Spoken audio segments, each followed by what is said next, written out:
Good morning, welcome to Goodwill. In this video presentation, we will see how we can trade in MCX natural gas market today.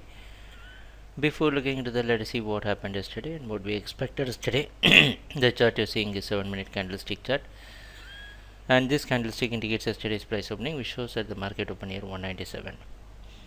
We expected natural gas to stay in selling, maintaining 202 as resistance, and right after the opening, the price came down till 194 and finally closed near 196. So we could see the price is finding some sort of support near 196.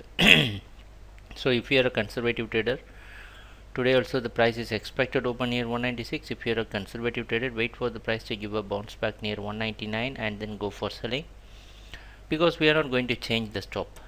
It's going to remain 202 will be the stop, will be the resistance, and the 203 will be the stop.